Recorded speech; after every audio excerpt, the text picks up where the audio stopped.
Trouver ce matin. Et dans l'histoire que nous allons lire dans quelques instants se trouve au chapitre 32.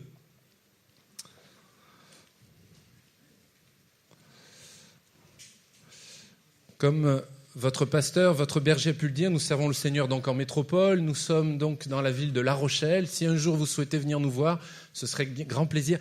Pas tous en même temps, de grâce. Ça va être un peu compliqué pour nous et aussi pour l'assemblée ici, mais on serait ravis de partager un moment de qualité avec vous. Nous allons lire l'histoire vraie de Jacob, le supplanteur, celui qui a eu des hauts, celui qui a eu des bas, celui qui a aussi reçu des promesses de Dieu. Et ce message étant pour les personnes qui sont présentes ici dans ce local, mais également ceux qui peuvent nous suivre à travers des réseaux sociaux. Soyez bénis au travers également de ce message. Et nous allons voir dans quelques instants ces quelques textes que nous trouvons dans l'Écriture et nous allons réaliser ensemble que Jacob, il y a bien des spécificités qui correspondent à chacune de nos vies. Genèse chapitre 32, et nous allons lire à partir du verset 9 jusqu'au verset 13 et ensuite on ira un peu plus loin. Et Jémima, tu peux déjà mettre la première diapositive, s'il te plaît. Il est écrit, et Jacob là, il est en mauvaise posture. Il est dans un contexte de sa vie où il est pleinement en grande réflexion, il a peur, il est dans une situation de grand combat intérieur et il sait qu'extérieurement, ça va chauffer. Et là, il prie. Jacob dit, verset 9 du chapitre 32, « Dieu de mon père Abraham, Dieu de mon père Isaac, éternel, qui m'a dit, retourne dans ton pays et dans ton lieu de naissance, je te ferai du bien. » Verset 10, « Je suis trop petit pour toutes les grâces et pour toute la fidélité dont tu as usé envers ton serviteur, car j'ai passé ce Jourdain avec mon bâton et maintenant je forme 2 camps.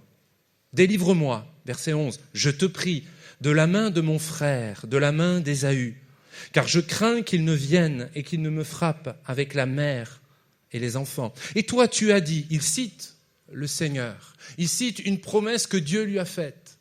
Peut-être c'est votre cas ce matin. Peut-être que Dieu vous a parlé, peut-être même ce matin vous a rappelé par le Saint-Esprit des choses dans la lecture de la parole récemment ou plus tardivement. Il cite la parole de Dieu. Verset 12, « Et toi tu as dit, je te ferai du bien, et je rendrai ta postérité comme le sable de la mer, si abondant qu'on ne saurait le compter. » C'est dans ce lieu-là que Jacob passa la nuit. Il prit de ce qu'il avait sous la main pour faire un présent à Ésaü son frère. Et vous pourrez continuer à lire ces versets. Les quelques objets, les quelques matériaux qu'il a sous la main, vous allez voir la liste, 200 chèvres, etc., etc. Ça nous donne aussi l'importance de la générosité de l'homme de Dieu par rapport à son Seigneur. On continue notre lecture, on passe quelques versets, verset 24. Il vient de terminer, d'apporter son offrande, d'avoir fait les sacrifices, les holocaustes. Je passe ces détails. Jacob demeura seul. Alors, un homme lutta avec lui jusqu'au lever de l'aurore.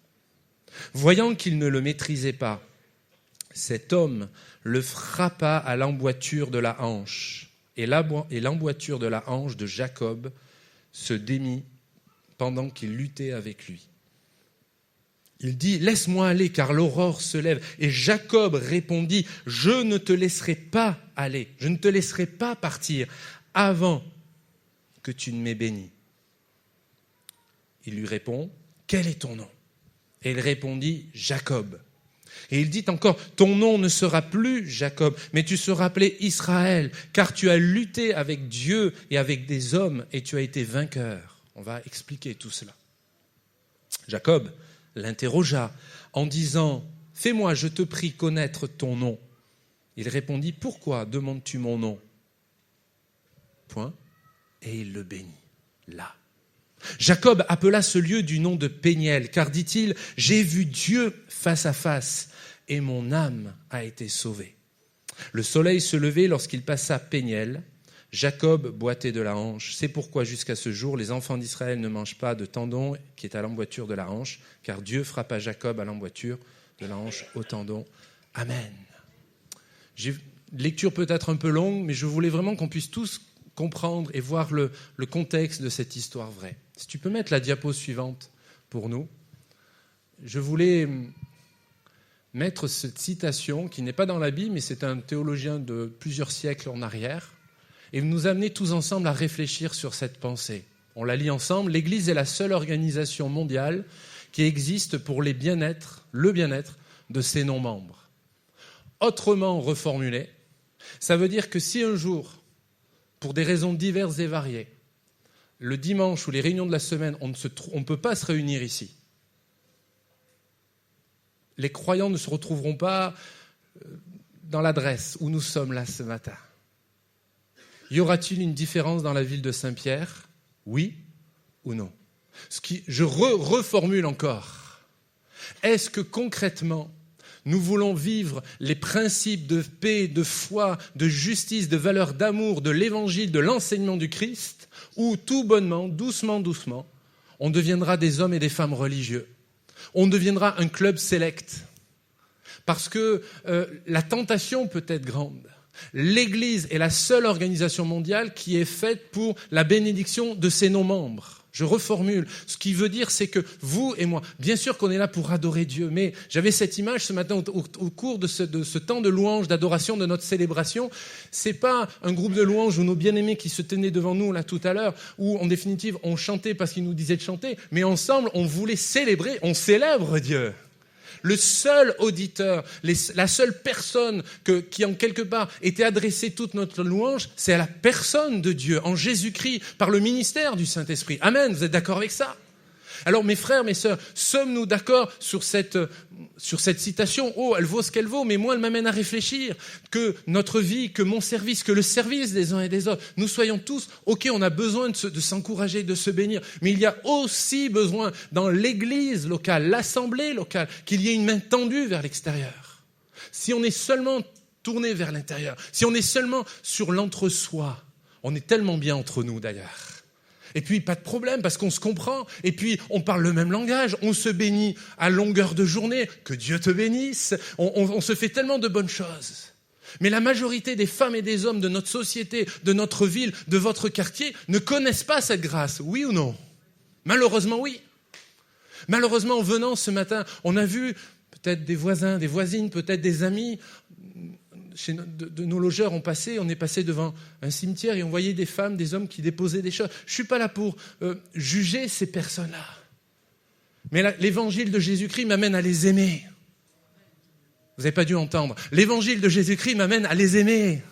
Pas à cautionner ce qu'ils pratiquent. Mais ils ne connaissent pas le véritable évangile, ils ne connaissent pas le message de Jésus. C'est donc à vous, à moi, dans notre quotidien, à leur transmettre cela. C'est dans ce sens-là que cette citation nous encourage. C'est dans ce sens-là que ce théologien, à son époque, disait « Hé, les gars, les frères, les sœurs, ne nous trompons pas de mission, ne nous trompons pas seulement à nous retrouver tous ensemble. C'est important la célébration, c'est important le culte. » Vous êtes d'accord avec moi ?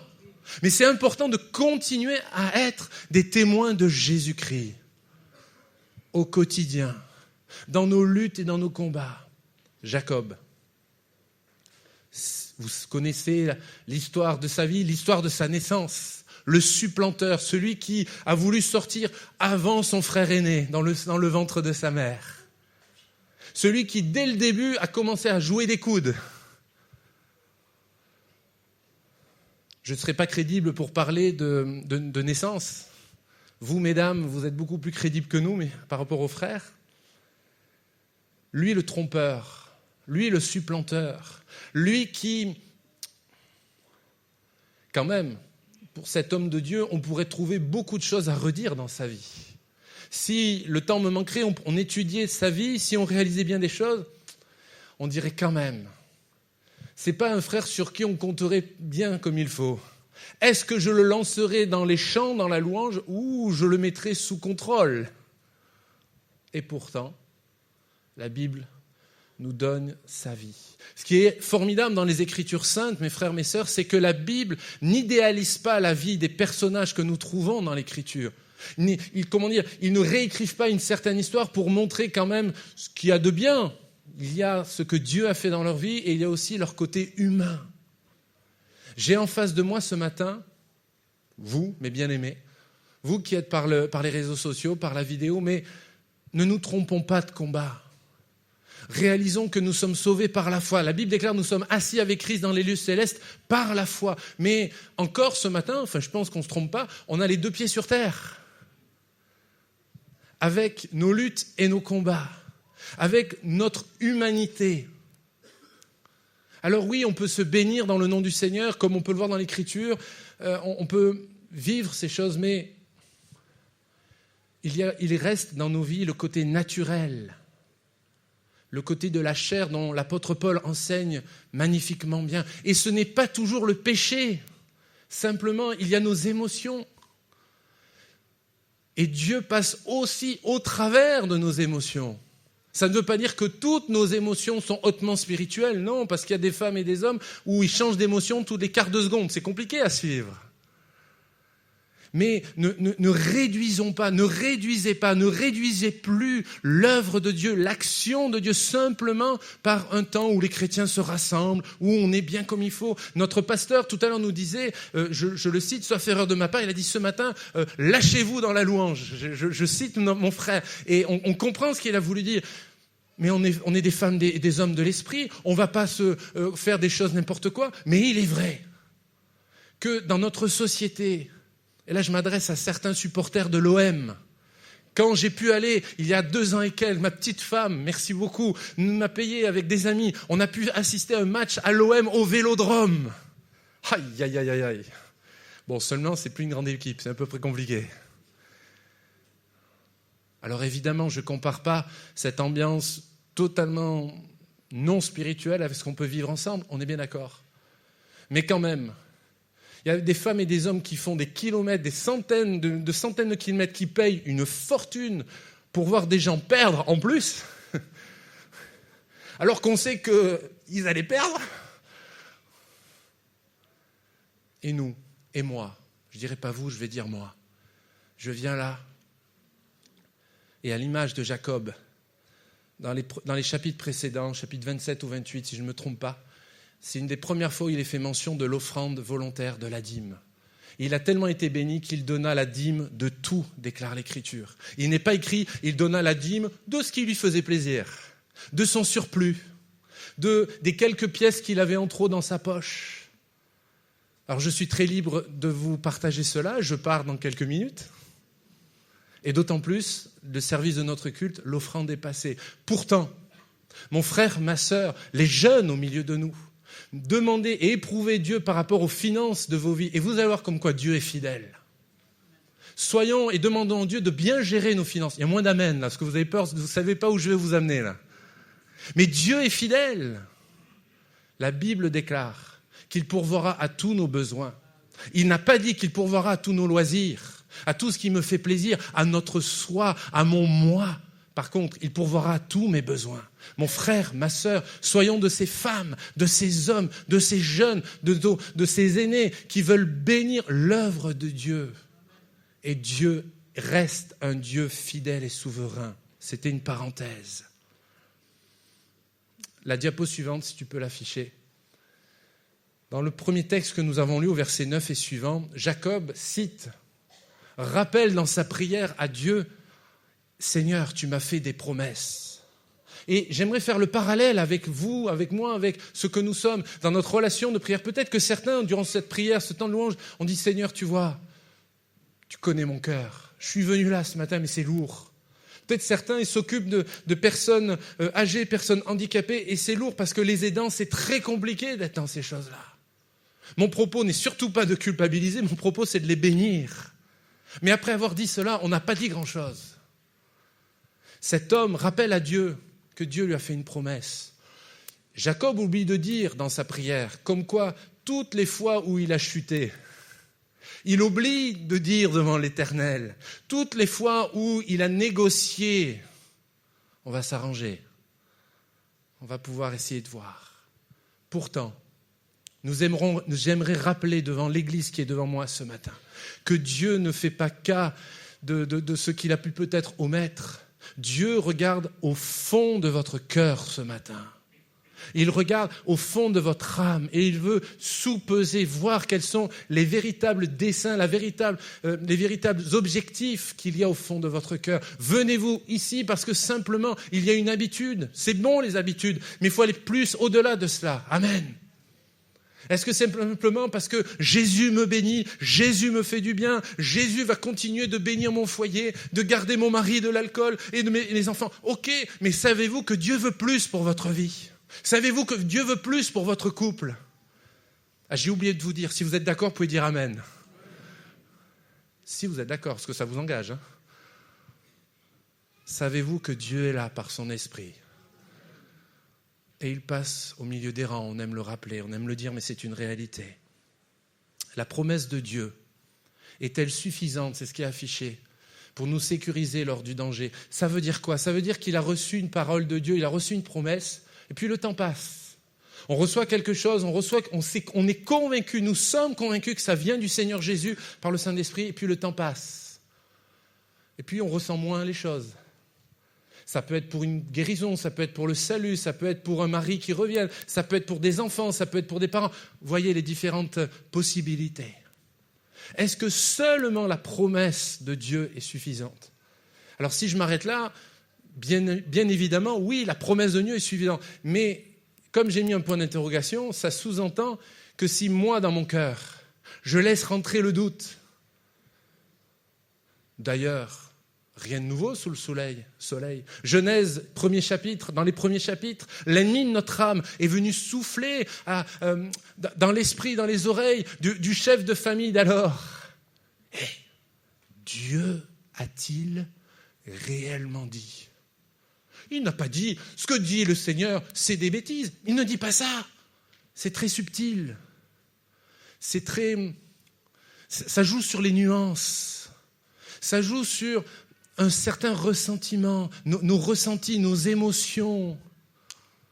Dieu a-t-il réellement dit? Est-ce que tu es vraiment sûre, ma sœur, que cela vienne vraiment du Seigneur? Vous êtes des femmes et des hommes spirituels. Mais moi, parfois, on entend certains dons spirituels. Je me dis, c'est pour moi. Et puis, le culte passe. Et puis, à la fin du culte. Et puis, on rentre à la maison. Et puis, les journées suivantes. Et puis, je me dis, peut-être que le frère, la sœur, la personne qui a exprimé cela, elle doit connaître un peu ma situation. Personne ne s'est jamais posé cette question, évidemment. En tout cas, moi, je vous l'avoue, sans aucune honte. On remet tellement en doute ce qu'on peut recevoir. Et j'ai tellement besoin d'être renouvelé dans la foi ce matin. J'ai tellement besoin, et je crois que dans ce jeu, on est nombreux ce matin, à pas seulement avoir un temps de qualité comme on le vit là, mais vraiment quelque chose de spirituel, quelque chose qui soit fort, qui pèse son poids, quelque chose de bon et de grand. Parce que dans le contexte de Jacob, volontairement, j'en ai pas encore parlé, Jacob a peur de son frère, d'Ésaü. Parce qu'Ésaü n'a pas été content, déjà à l'époque, quand il y a eu toute cette histoire de la bénédiction de leur père, quand il y a eu toutes ces choses-là, il a eu de la haine contre son frère. Nous aimons le dire, mais c'est comme cela. Dans chaque famille que nous représentons ce matin, savez-vous qu'il y a des histoires de famille? Et là, personne n'ose dire Amen. Parce qu'il dit oui. Par contre, je suis très sérieux, Dieu a voulu que nous naissions dans cette famille. Parce que parfois dans ma prière, parfois dans ces choses-là, alors on ne peut pas lever le poing contre Dieu parce qu'on aime le Seigneur. Mais Seigneur quand même, si tu avais pu faire autrement, ça aurait été sympa. Et puis, si j'avais pu être dans une autre génération, ça aurait pu être mieux. Non, mes frères, mes sœurs, mes amis. C'est en toute connaissance de cause que Dieu nous a fait naître dans cette génération et dans le foyer, dans la famille, la belle famille que vous avez. Ça ne veut pas dire qu'il faut maintenant subir, se dire « Ah, c'est comme ça et c'est pas autrement ». Non. Par l'autorité de la parole de Dieu, par l'action bienfaisante du Saint-Esprit, par notre volonté d'obéir à ses commandements et à réformer nos voies, Dieu est capable de changer le mal en bien. Dieu est capable de restaurer l'autel, la stèle de votre cœur, de votre couple, de votre foyer. Mais ça, il faut le vouloir. Ça, faut demander et le vouloir tous les deux, sinon vous allez ramer énormément. Jacob a eu peur. Et pourtant, au verset 9, on l'a lu, il se rappelle la promesse de Dieu. Tu peux mettre la diapo suivante. Il y a les promesses de Dieu, mes frères, mes sœurs. Dieu, quand Dieu parle, le Seigneur, la Bible déclare qu'il ne se repent pas de ses dons. Il ne dit pas « Ah, je l'ai donné, mais je me suis peut-être engagé trop vite. Je vais faire en sorte de lui reprendre ce que je lui ai donné. » C'est pas vrai. Dieu n'oublie pas. Amen. Dieu ne se repent pas de ses dons. Amen. Dieu sait ce qu'il fait. Les promesses divines. Mais ce n'est pas parce que nous recevons des paroles qu'il y aura un tapis rouge avec de belles fleurs et puis avec une belle musique, du maloya, j'en sais rien, quelque chose comme ça, avec vraiment un moment de qualité, non. Autant on voit dans l'Écriture que les femmes, les hommes de Dieu sont bénis, sont en haut de la montagne, mais Dieu, l'Éternel, leur dit à chaque fois « il faut redescendre dans la vallée, il faut redescendre dans votre vie au quotidien, il faut redescendre, aller vivre là où je vous ai placé. » Par exemple, c'est la diapo suivante. Il y a eu bien sûr Jacob avec Ésaü et les 400 hommes. Et 400 hommes, ce n'est pas des 400 hommes qui viennent la fleur au fusil. Ils sont là pour en découdre. Ils sont là pour expliquer aux frères qu'il y a des choses à recadrer. Il y a eu Israël, le peuple d'Israël avec Goliath. Alors nous connaissons l'histoire de David et Goliath, mais tout le peuple d'Israël avait peur. Tout le peuple, il était craintif juste quand ils entendaient Goliath chaque matin injurier le nom de l'Éternel. Et on peut peut-être, adapter cette histoire vraie de l'Écriture. Il y a parfois des Goliaths dans nos vies. Il y a des Goliaths dans nos contextes de famille, de travail. Vous savez, des femmes, des hommes qui ont une autorité naturelle, des femmes et des hommes qui nous font fermer la bouche, des femmes et des hommes qui crient plus fort que les autres. Mais est-ce que vraiment ton Dieu existe ? Regarde ta situation. Regarde la couleur de ton couple. Regarde tes enfants. Comme si on était responsable des choix de nos enfants. Et pourtant, on se culpabilise. Et pourtant, on s'en fait. Ça ne veut pas dire qu'il ne faut pas prier, intercéder. Mais Dieu, mes bien-aimés, nous a créés avec le libre arbitre. Et en disant cela, j'ai l'image de mes deux enfants, 13 et 10 ans. Mais malgré tout, on fait tous de notre mieux. Et mon propos, je veux bien être très précis, très clair. Mon propos n'est pas de vous culpabiliser. Vous voyez, avec le doigt accusateur, en disant il faut faire comme ci, il faut faire comme ça. Non. Je crois d'une manière très simple, et on le voit dans l'Écriture, que les femmes et les hommes de Dieu dans la Bible, comme vous et moi, on fait ce qu'on peut. Avec nos qualités, merci Seigneur, et avec le reste. Mais Dieu, dans sa grâce, nous prend tels que nous sommes. Et il veut nous faire avancer et aller plus loin dans ces choses-là. Il y a eu le roi Josaphat avec les 3 armées. Il y a eu Élie, le prophète, avec Jézabel, qui l'a menacé de mort. En prenant ces différents cas de figure, on voit des Goliaths, on voit une armée, on voit une fausse pratique spirituelle. Et les 3 conséquences, c'est la peur, la crainte. Cela nous pousse dans nos retranchements, ça nous pousse à non pas à assumer qui nous sommes, à dire moi je suis chrétien, moi j'appartiens à Jésus, moi je confesse que Jésus est mon Seigneur et mon sauveur personnel, mais on se rétracte, on se courbe comme si littéralement on en avait plein le dos. Et littéralement bien souvent on somatise, ça veut dire que tout ce qu'on met dans nos têtes, dans nos émotions, on le marque, on le garde physiquement. Mon frère, ma sœur, je crois profondément que Dieu peut te libérer de ce poids ce matin. Même pas le temps d'attendre, le temps de prière. Là, lâche les choses. Laisse pleinement agir le Seigneur Jésus. Trop de fois, on prie et on dit « Seigneur, vas-y, bénis ma vie ». Et on sort de la réunion, on sort de l'assemblée, on sort de ce temps, hop, on reprend le gouvernail.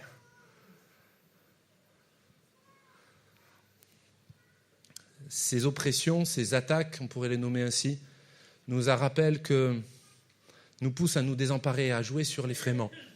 La réaction de Jacob, c'est ce qu'on voit là, c'est la diapo numéro 7. Il cherche Dieu jusqu'à la paix.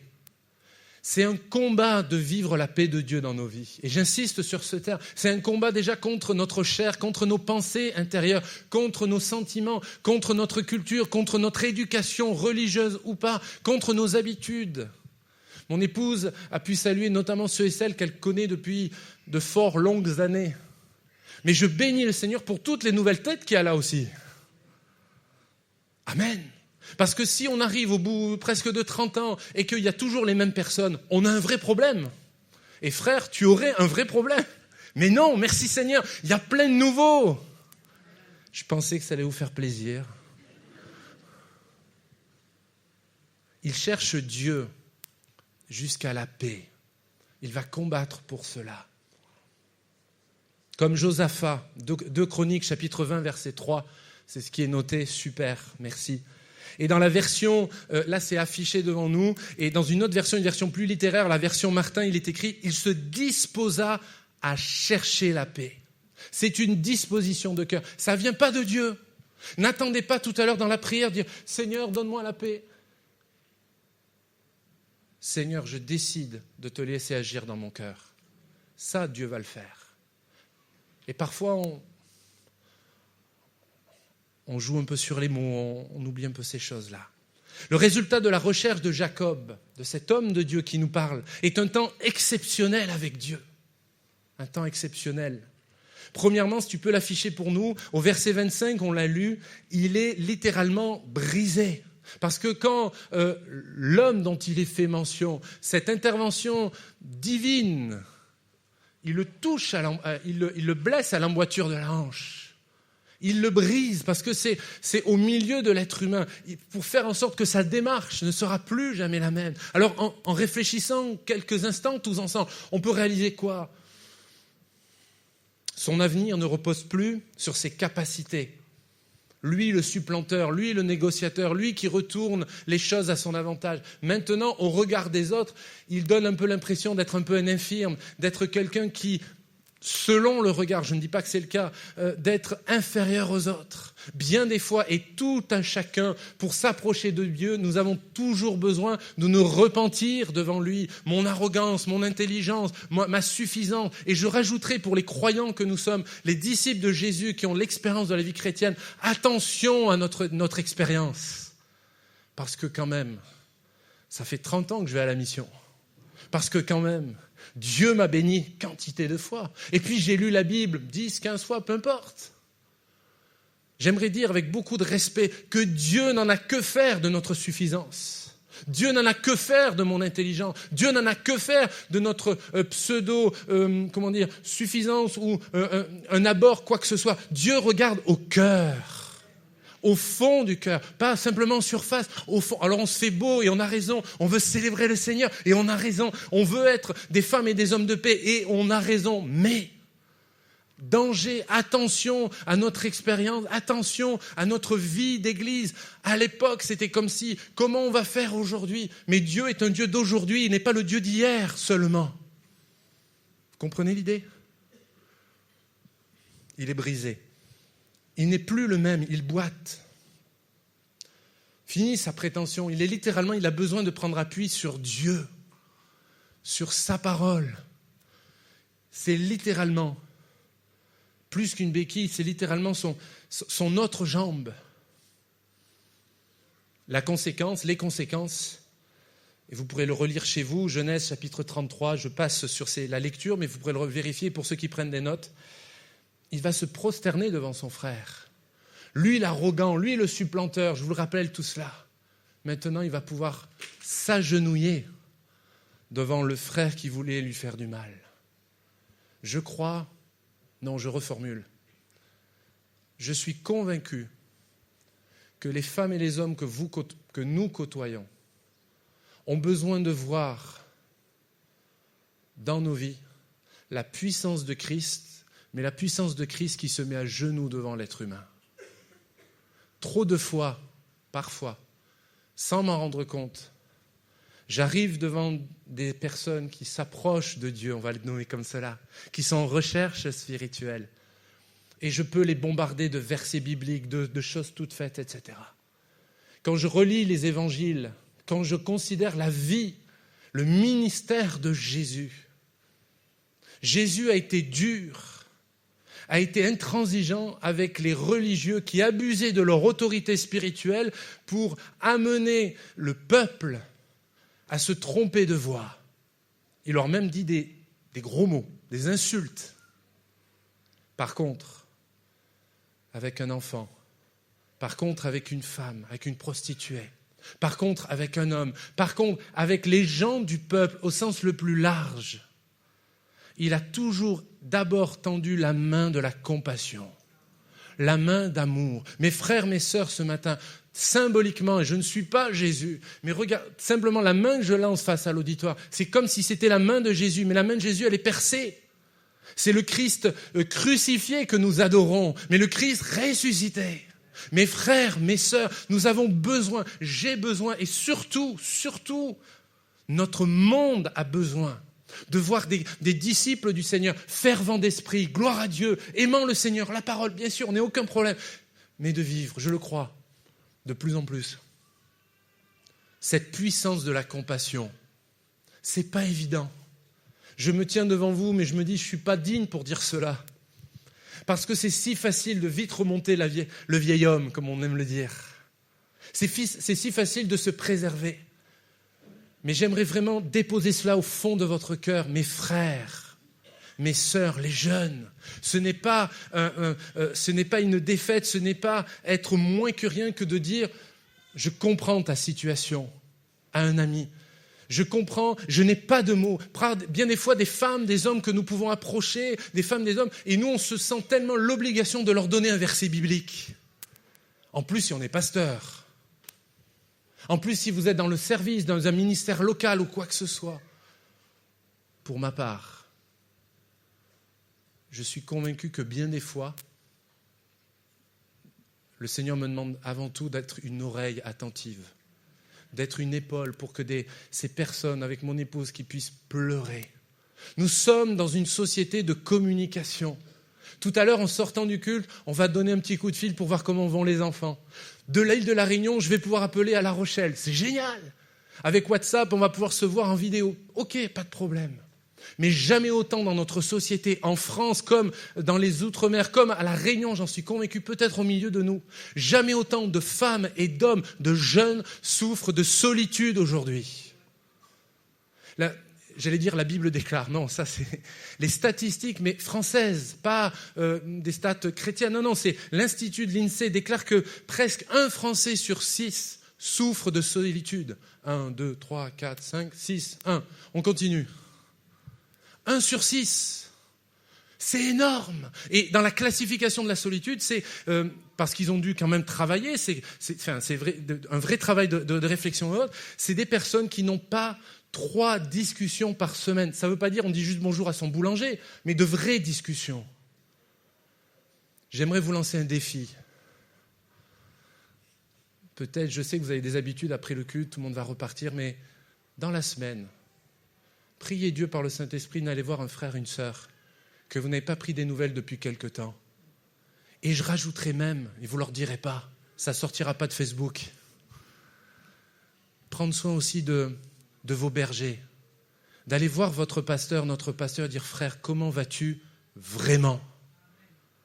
Parce qu'on a nos habitudes. Comment ça va? Ça va. Si une personne nous dit « ça ne va pas », on est déstabilisé. D'être ces agents, d'être ces artisans de paix, de transmettre la compassion, littéralement, de souffrir avec. Mais gloire à Dieu pour ceux qui sont joyeux, gloire à Dieu pour ceux qui vivent une saison de bénédiction. Amen. Mais gloire à Dieu aussi pour les frères et les sœurs qui ont besoin de compassion. L'Église de Jésus-Christ, l'assemblée que nous formons, ce local doit être un local, bien sûr, où nous prêchons le plein évangile, ce qui est le cas, mais que nous, vous, moi, transmettions ces valeurs. Et vous vous tromperiez si vous attendez cela seulement de l'estrade. Dieu attend aussi de vous, mesdames, mes sœurs, de vous, les jeunes, les ados. Quantité, savez-vous que les deux classes d'âge où il y a le plus de suicides en France, c'est les moins de 25 ans. Et l'autre classe d'âge, et là c'est un tabou, c'est les plus de 65 ans. la solitude, le sentiment d'être abandonné de sa famille. Et je m'adresse à des réunionnais, et je sais qu'il y a encore une culture familiale qui est très forte, mais ça arrive. On se voit un peu moins. Mais la Bible nous enseigne que les enfants doivent prendre soin de leurs parents. Amen. Mais vous, nos aînés, donnez-nous envie aussi d'aller plus loin encore. Mes aînés, nos aînés, nous voulons vous aimer de l'amour du Seigneur. Continuez à être ces exemples pour nous. Apprenez-nous à éviter les écueils que vous n'avez pas su éviter. Mais apprenez-moi à éviter. Transmettez-nous cette expérience avec amour, avec bienveillance, avec compassion. L'Église de Jésus-Christ, c'est une assemblée qui œuvre, comme nous l'avons vu dans la citation, pour le bien-être des autres, mais aussi pour nous-mêmes. Mais pas seulement pour ceux et celles qui sont sauvés. Vous comprenez l'idée ? Amen. Jacob, il est brisé. Il se prosterne. La diapo suivante nous parle ce texte dans les Galates où l'apôtre Paul, inspiré par le Saint-Esprit, déclare « Ce n'est plus moi qui vis, c'est Jésus-Christ qui vit en moi. » Si l'apôtre a pu l'écrire, inspiré par le Saint-Esprit, ne croyez-vous pas que cette parole est pour vous ce matin ? Prononcez, proclamez « Jésus, tu vis en moi. » Allez, Jésus vit en moi. Dis à ton voisin « Jésus vit en toi. » J'ai rien entendu, je dois être sourd, moi, à la réunion. Clairement, j'ai une perte d'audition. Il faudra bien articuler, vraiment. Mais s'il vit en moi, il peut vivre également en toi. Je ne suis pas meilleur, mais Christ est vivant. Christ ne change pas.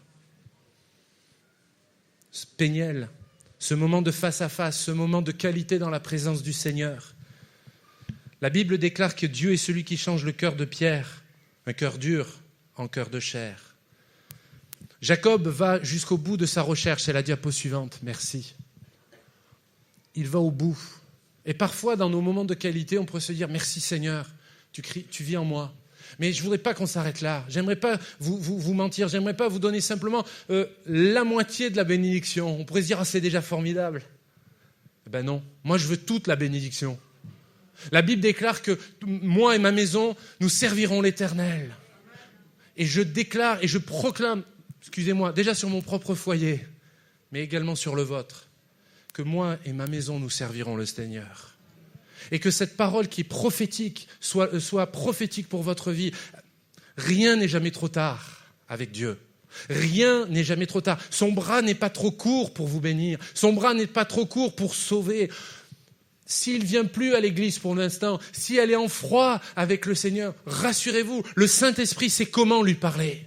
Moi, je ne sais pas toujours. Parfois, on fait des impairs. C'est pas grave. Lui, il sait très bien parler. Il connaît le bon mot, le bon moment, le bon timing. À vous et à moi d'être sensibles à la voix du Seigneur. Allons jusqu'au bout de la recherche. Et il y a ce texte de l'Écriture que j'ai mis dans l'hébreu, de ne pas nous relâcher. La troisième pensée par rapport à cela, Jacob va dire « J'ai vu Dieu face à face et mon âme a été sauvée ». Au verset 30, nous l'avons lu. Et je réalise quelque chose, je pensais à cela ce matin. Ce n'est pas l'Éternel qui a renommé ce lieu en Péniel. Ce n'est pas cet homme, cette personne, inspirée et conduite par l'Éternel qui a dit « Maintenant, ce sera Péniel ». C'est Jacob. Comme si, alors c'est une pratique courante dans l'Ancienne Alliance, dans ces textes-là de la première partie de la Bible, comme si à un moment donné, il faut marquer un peu le territoire. Mais pas seulement marquer le territoire, c'est aussi marquer nos souvenirs. Pour ma part, dans ma Bible, qui ne tient qu'à un fil maintenant, elle est tellement cassée de partout, dans la première page, je note quand Dieu m'a béni d'une manière très particulière. Parce que on dit bien que les paroles s'envolent, mais les écrits restent. Parce que comme ça, quand le doute va revenir, quand je vais être fatigué, quand parfois aussi l'ennemi de notre âme pourra dire « Dieu a-t-il réellement dit ?» Moi, je pourrais lui dire « Hey, tel jour, telle heure, telle date, le Seigneur m'a parlé. Toi, va ailleurs. » Vous comprenez l'idée ? Et pour Jacob, c'est lui-même qui a dit « Je déclare que ce ce lieu où je suis, c'est maintenant, je l'appelle Péniel. Alors, je ne vous invite pas à trouver dans votre maison, dans ce lieu, à la renommer l'église Péniel. Ce n'est pas ça l'important. Mais je vous encourage ce matin, je veux vous bénir ce matin, que vous ayez votre Péniel. Dans le pastorat, dans le ministère pastoral, mon deuxième bureau, c'est ma voiture. Et je pense que des gens qui me croisent doivent se dire, cet homme, il est fada, comme on dit à Marseille. Parce que souvent, je réfléchis, je parle à voix haute, etc., avec les smartphones, avec les choses comme cela. Mais on a besoin d'avoir notre lieu à nous. Quel est votre lieu? Quel est votre Péniel? Peut-être c'est à la cuisine, amen. Peut-être c'est dans le salon, peu importe. Est-ce que vous avez votre moment devant le Seigneur? Est-ce que vous avez votre lieu? Est-ce que vous avez ce temps de face à face avec le Seigneur, dans la présence de Jésus par son bon esprit? Ne pensez pas, oui, mais c'est ma femme qui prie pour moi. Ou c'est mes enfants. Allez, pour être équitable et égal, c'est mon mari. C'est bon que les autres prient pour nous, mais rien ne remplacera ta propre prière. Même la prière du pasteur. Parce que vous êtes capable de prier autant que lui. Et je dirais même mieux, puisque quand ça nous concerne, on trouve la force, on trouve la foi, on trouve le temps, on sait jeûner et prier quand nos enfants sont malades, on sait vraiment plier le genou quand il y a de vraies situations dans nos familles et qui nous concernent par rapport familialement ou autre. Mon frère, ma sœur, chers amis, Jacob a vécu son temps de Péniel. Et toi? Alors bien sûr, le Seigneur, et c'était aussi prophétique, l'a renommé. Je ne vous invite pas, et on ne va pas tomber dans une déviance, à changer nos prénoms. Parce que le prénom, vous le savez, les prénoms dans la Bible ont une signification spirituelle. Mais bien des fois, il y a des croyants qui ont besoin de revenir à la croix. Nous avons besoin, j'ai besoin de revenir à la croix. Pour tout vous dire, et je me sens tellement en famille ce matin, durant ce temps de louange, je me disais, j'avais envie de me reconvertir, tellement que je sentais la présence de Jésus ce matin. Et je ne le dis pas en souriant, juste pour faire c'est une réalité. Je crois que Dieu est là. Si tu veux mettre la dernière diapo, alors persévère. On va ranger nos Bibles, on va courber nos fronts, et je vais peut-être inviter les musiciens, s'ils peuvent juste avoir un temps de... Les mélodies pourront être jouées. Je sais que le temps passe, mais j'aimerais qu'on puisse quand même poser les choses. Poser dans la prière, poser dans le recueillement, dans votre réflexion. Dans les psaumes, dans les proverbes, les auteurs inspirés par le Saint-Esprit nous parlent que la réflexion, la réflexion, c'est aussi être spirituel. Alors, j'invite tous les auditeurs ce matin à réfléchir, à considérer votre vie. Plusieurs dons spirituels nous ont vraiment interpellés ce matin, notamment un qui parlait de ceux et celles qui sont dans le service de Dieu au sens le plus large. Et qui nous rappelle que parfois, on vient là parce qu'on a un service. C'est bon et c'est pas bon. C'est bon parce que ça nous stimule, mais ce n'est pas bon parce qu'on perd le feu du premier amour, on perd le zèle. Et moi, je veux jamais perdre le zèle que Dieu a mis dans mon cœur. Je ne veux pas être formaté, je refuse que ma prédication soit limitée, je refuse de limiter le Saint-Esprit. Et toi? Et vous? Église du Seigneur, refusons ce que nous voulons tellement vite maîtriser, canaliser. Il ne fait aucun doute que Dieu est là par son esprit. La vraie question, la seule question, est toi. Comment veux-tu réagir? Et quand je dis, je me permets de vous tutoyer, c'est tant individuellement que votre foyer. Remarquez que Jacob, il a lutté seul à seul, mais ensuite quand il est revenu, la bénédiction s'est propagée sur son foyer, sur sa famille. J'aimerais encourager les papas, les mamans, les responsables de famille ce matin. Peut-être une maman qui élève seule les enfants, qui aimerait tellement qu'il y ait un papa, mais il n'est plus là. Je ne voudrais surtout pas vous culpabiliser, j'aimerais vous bénir dans le nom du Seigneur. Et nous aimerions que les hommes qui soient là soient des hommes de Dieu. Peut-être là, vous qui êtes en couple, simplement, d'une manière très, très discrète mais réelle. Donnez-vous la main et priez ensemble. Et vivez ce Péniel ensemble. Nous sommes dans la présence de Jésus par le Saint-Esprit. Alors on va prier le Seigneur. Et juste avant, j'aimerais poser une simple et dernière question. Si dans ton cœur tu te sens interpellé, je t'inviterai simplement à te lever à ta place. Non pas à venir sur le devant, il n'y aura pas une prière personnelle, mais de dire Seigneur, je te prie de renouveler le feu du premier amour dans ma vie. Je te prie de renouveler l'onction du Saint-Esprit sur ma vie. Je te prie de renouveler mon service. Je refuse que mon service, que ma vie, que mon couple, que ce que tu as mis, ce que je suis, soit simplement par des us et coutumes, simplement par une habitude. Une dernière fois, si dans ton cœur tu crois et tu peux et tu réalises que tu as besoin, que vous avez besoin, on se lève mais on ferme nos yeux, on n'a pas à savoir qui se lève, qui le fait pas. Ce n'est pas un spectacle. Pour ma part, si je me lève devant le Seigneur, je dis Seigneur, j'ai besoin de toi. Les charges sont grandes, les responsabilités sont grandes et je me sens tellement petit. Une dernière fois, je vous invite, et vous qui êtes arrivés peut-être chargés, blessés, vivez ce temps de brisement, pas un temps d'humiliation. Dieu veut notre humilité et non pas l'humiliation. C'est l'ennemi de notre âme qui veut nous humilier. C'est le diable qui veut t'humilier, qui veut t'accabler, qui veut te pointer du doigt, qui veut te rappeler tout ce que tu as chuté cette semaine, tout ce que tu as menti, tout ce que tu as négocié de manière malhonnête. Mais ce matin, Jésus te dit, fais preuve d'humilité devant moi. Repens-toi. Laisse-moi te toucher au plus profond de ton être. Ne dépend plus de ton intelligence, ne dépend plus de ton argent, de ton pouvoir. Dépend simplement et totalement de moi. Seigneur, c'est dans le nom de Jésus que nous prions ce matin. C'est par la puissance du Saint-Esprit que je veux te prier pour chaque bien-aimé dans le Seigneur qui se tient devant toi.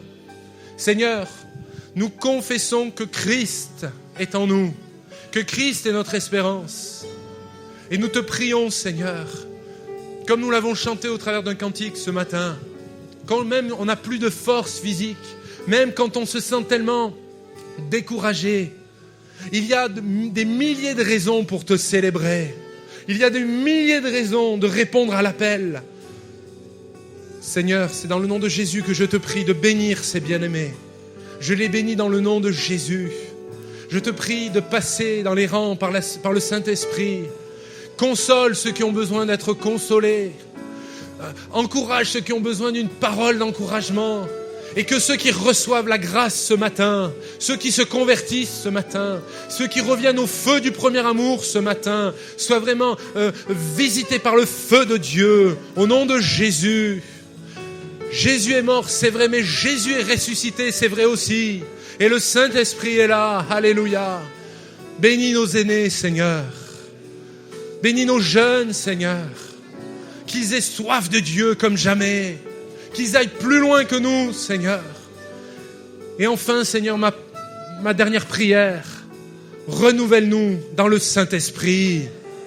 Et je te prie pour ceux qui te prient dans ce sens, je te prie de les baptiser dans le Saint-Esprit, qu'ils reçoivent l'onction de Dieu dans leur vie maintenant. Et ceux qui sont baptisés dans le Saint-Esprit, parlez en langue, mes frères, mes sœurs, sans qu'aucune voix ne dépasse. Mais parlez en langue, qu'il y ait un temps de célébration, un temps de louange spirituelle. Alors que cette mélodie est jouée, adorons Dieu. Jésus a dit, mais ma maison sera appelée une maison de prière. Alors louons le Seigneur.